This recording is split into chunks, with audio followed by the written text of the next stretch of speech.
This incident happened to me a few years back when I first moved out and rented my own apartment. I still find myself in disbelief that what I'm about to tell you actually happened to me. I've always been a fan of crime and horror and listening to people's scary stories, but to find myself in a horrifying situation like I did gave me new respect for people who tell the scary things they've been through and encountered, and I wouldn't wish mine upon anyone. So, I just turned 25 and I was starting a new job. I'd been living at my parents' house my whole life and was now taking the first steps to start life on my own by securing myself my first home, a rented apartment in my city, Buffalo, close to where I'd be working, making for an easier commute. It was nothing special, a one-bedroom apartment on the 3rd floor, but enough space for me and a great start to get myself out there. Just before I moved in, I met the landlord, who I would be renting the apartment from. He was a quiet guy, around his mid-50s, short but stocky. On first impressions, he was a friendly guy. He welcomed me to the building and told me if I needed anything, that he was down the hall on the ground floor. A few nights after I had settled into my new home, I woke to a sound coming from beyond my closet, on the other side of the wall from the apartment next to mine. Half asleep, I reached for my light, looking in the direction of where the sound was coming from. To describe it best, it was a distinctive tapping on the wall. And it went on for a good minute or so. I got out of bed and walked over to the wall, trying to locate exactly where it was coming from while thinking, why would somebody be tapping on the wall at this hour? Well, to be honest, why would someone be tapping on the wall full stop? But as I reached the side of my closet, the area where it seemed to be coming from, I placed my hand on the door. As I leaned to listen, it creaked too. As it did, and I listened, the tapping suddenly stopped.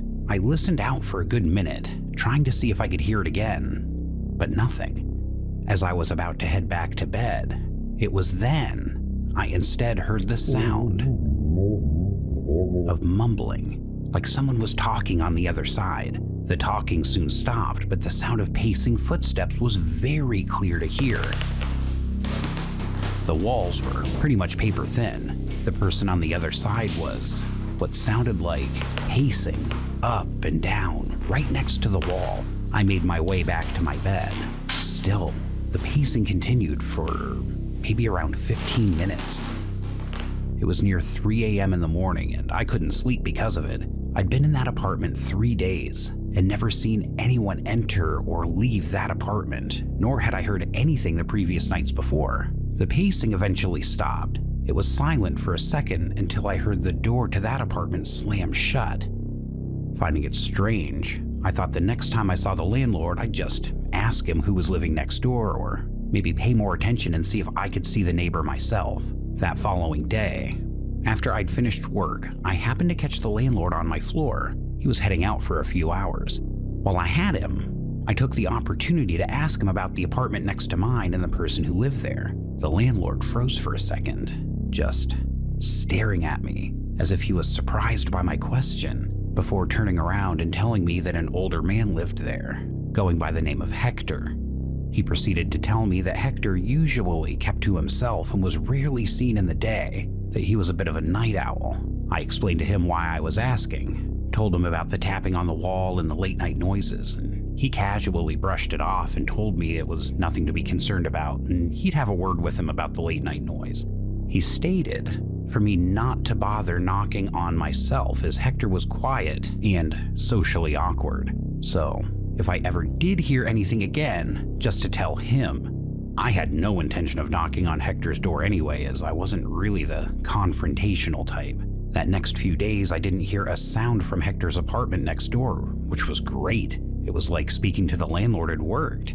I didn't wake up to any creepy knocking and managed to have uninterrupted sleep as I was slowly getting into my new home. Then one evening, after a long day, I needed to get back and just de-stress and relax. So I ran myself a hot bubble bath and poured myself a glass of wine. I put the lights out and lit a few candles, winding down for the evening. As I lay there, I began to zone out with my thoughts. I had a washcloth covering my eyes as I just lay there. Then, as I was in my own little world relaxing, My ears pricked up as I snapped out of my trance to a strange sound coming from my hallway. It sounded like a digital beeping, with the washcloth half covering my eyes. I could have swore I saw a flicker of light, but I assumed it was just the candles flickering, you know. I stared into the dark hallway as the bathroom door was ajar, but I didn't see anything. I could hear nothing but silence. Putting it down to my mind playing tricks on me, I finished up in the bath and slowly edged my way to the door, reaching for the hallway light. As I clicked it on, just as I assumed, the hallway was empty. Relieved, I got ready for bed. Living alone, as some of you may well know, it can be kinda creepy. After that bath, a bottle of wine, and a few long trying days of work, I was pretty beat.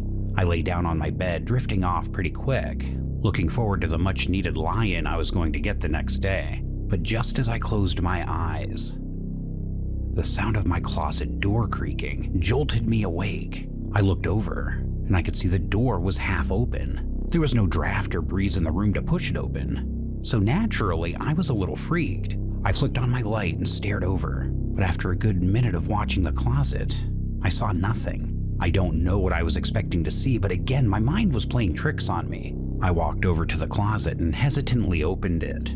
Upon inspection, it was as it seemed, an empty closet. I hopped back into bed as soon as my head hit the pillow. It was pretty much lights out. It wasn't until hours later I woke up, still half asleep, needing to pee. The wine had hit me. As I got up to go to the bathroom, I again noticed my wardrobe door open, which I thought was strange as I'd closed it before going to sleep. I headed over to it and pushed it too. It stayed shut. There was no issue with it opening on its own, and it wasn't faulty. But being so tired and just wanting to sleep, I brushed it aside and headed to the bathroom before returning to bed. It was a hot night, so I slept with one leg out of my blanket and my feet hanging out of the sheets. I pretty much drifted back to sleep as my head hit the pillow. As the night passed, I must have been asleep for a few hours when I again found myself waking up, this time to a slight tickling sensation on my foot. You know, like the feeling of a tickle when somebody brushes your foot, or if you get the light sensation on your skin from knocking into something. I assumed with my feet out of the sheets, I had brushed my foot against the bed frame or something. So I rolled over and tucked my one leg up as the one leg was still hanging out of the sheets. What happened next, I will never forget.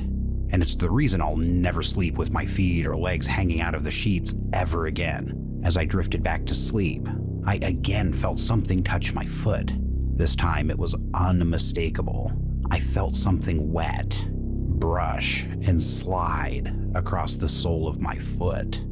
Clearly not myself brushing it off of something. I looked down at the bottom of my bed. I froze, crippled in fear, not able to breathe, as if the oxygen was taken from me. I could see the dark, figured outline of a person's head at the bottom of my bed, with what could have only been their tongue that had brushed across and licked the sole of my foot.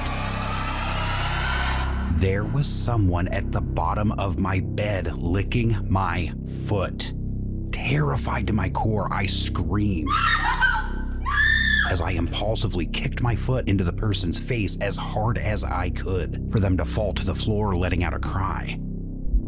I jumped out of bed, running out of my room to the front door as my fight or flight mode kicked in. I chose the latter as I broke out into the hallway, screaming for help, looking back at my apartment, expecting somebody right behind me, but no one followed. It was only seconds before an opposite neighbor opened his door, startled by the commotion, and asked me what was wrong. With tears rolling down my cheeks, I quickly explained somebody was in my apartment and what had happened. He looked shocked as he told me to wait in his apartment, as he called the police and cautiously entered my apartment searching for the intruder. The man shortly came out, telling me the police were en route and my apartment was empty. No one was in there. The hallway was now occupied by onlookers, and at that point I was so shaken and scared I couldn't stop crying.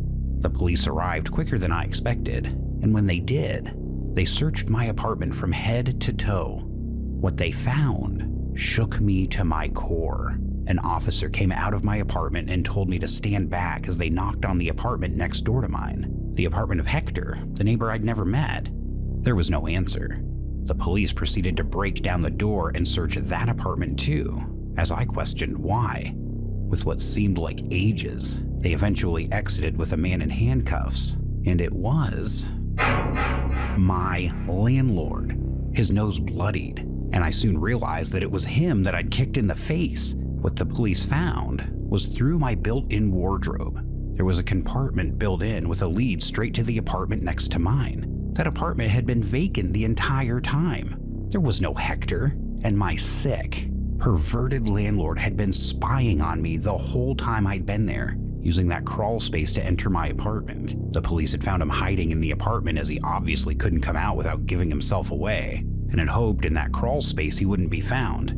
After further investigation, the police uncovered stashes of pictures of previous residents and myself in that apartment that this psycho had spied on over the years. I'm lucky I was a light sleeper, as I dread to think how far this could have gone. He must have thought I was asleep when he sickly did what he did. I moved out of that apartment straight away and back in with my parents, pressing charges. It was the first place I had lived by myself, and thanks to that freak, I'll never feel safe living alone again. I can't say that experience hasn't affected me, but I've managed to move on past it and on with life. But it's still something that will always haunt me.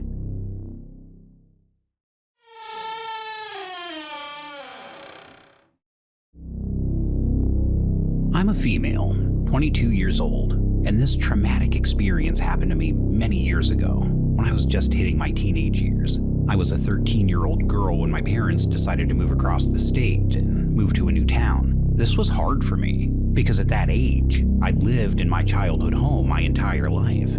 I had grown up there and had all of my friends in the area and at school where we lived. I pleaded with my parents not to leave at the time, but now, looking back, I can obviously see why they did. A new job, more money, progression for the future. That's a part of life that I understand now. Before we left, I remember meeting up with my friends, the last ever time we would really get to hang out.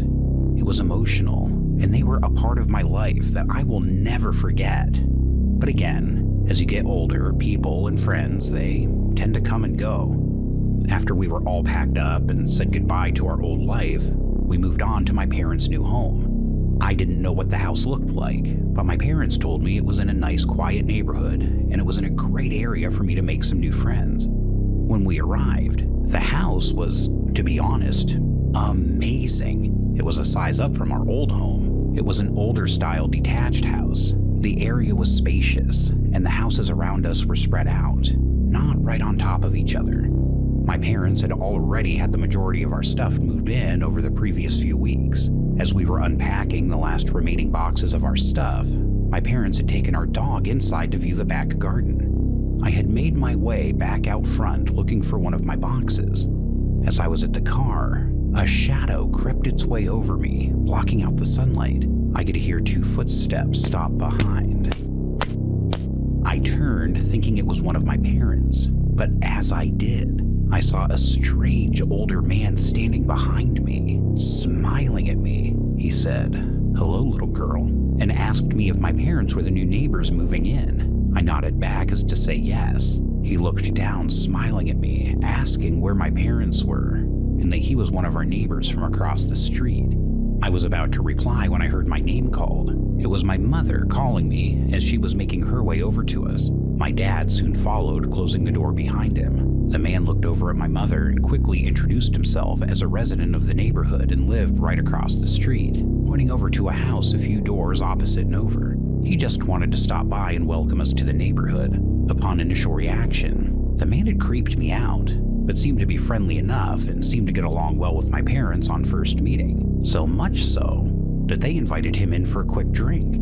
The man had accepted and went inside. My dog didn't seem too sure about this guy, as he continually barked at him. But that wasn't unusual, as my dog always barked at strangers he didn't know. So my dad put the dog in the other room while they all had a drink and talked.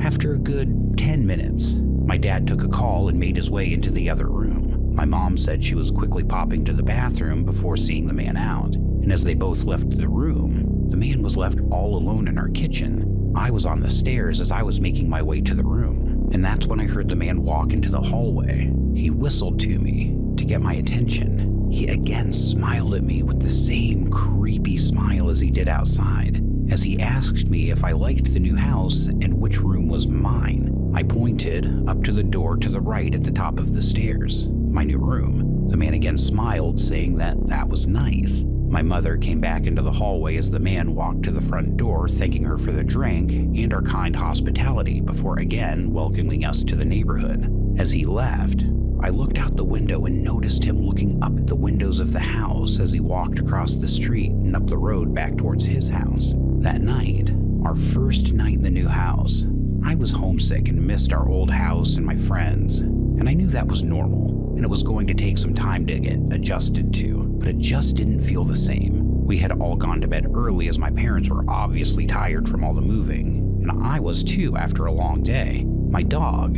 Miles, always slept in my room with me. He had his own bed, but most of the time he would sleep at the bottom of mine. So as we got comfy in my new room, I had pretty much fallen asleep as soon as my head hit the pillow. But my sleep didn't last long. I woke in the early hours of the morning to the sound of growling. The room was dark, apart from the moonlight breaking through the window. I could see my dog was up on all fours, staring at the window as he growled viciously. I told him to stop and lie back down as there was nothing there. But as I said this, I began to clearly hear the sound of shuffling outside. This was definitely not the wind or any kind of draft. This was clear movement that had now gotten my attention. The movement was followed by the shadow of a figure falling into view as the dog continued to growl and my heart raced, the feeling of fear consuming me. My eyes fixated on the window as I sat there, frozen. Then the worst thing I could imagine happened. A noticeable hand began tapping on the window. Someone was outside my window. My heart raced as I was too scared to know what to do. Then, something I will never forget. The face of the man from across the street appeared in my window, his hand trying to pull it open. His eyes locked with mine, the same chilling smile spread across his face. I screamed all of the air in my lungs out as my dog went berserk, barking like he was rabid as he dove at the window. I ran from my room. My parents' bedroom door opened as my dad ran from his room. My screams had thankfully woken them. I sobbed into his arms as I explained what was happening. Miles still in my room going insane. My dad, enraged by what I was telling him, ran to my room, but there was no one in my window. The man had gone. My dad put on his shoes and walked over to that guy's house, telling my mom to call the police. My dad banged on that old man's door, ordering him to come out, but nobody answered. When the police arrived, we explained everything, and what I found out that night still haunts me. The house that guy said he lived at? It was vacant. Nobody lived there. This was confirmed by other neighbors that night. The man we invited into our house that claimed to be our neighbor was nothing more than a predator. He was never found, and we never saw him again, but I will never forget that haunting face. The sinister smile he gave me at the window that night. I'm so lucky I had my dog in the room. His growling is what woke me up. He knew the danger of that man from first sight, and if it wasn't for him, and I didn't wake up, I shudder to think what could have happened. Just a quick one, guys. Thank you for listening. I hope you enjoyed these disturbing stories. Why don't you comment down below which one would have terrified you the most if it were you in that situation. Also, don't forget to subscribe just over to the left and look out for plenty more upcoming content by hitting that bell button. If you can, like, comment, and share. It really helps us out, and I really appreciate it a lot, you guys. Let us know what story subjects you'd be interested in hearing soon in upcoming videos. And thanks again. Take care out there, and remember, fear lies within.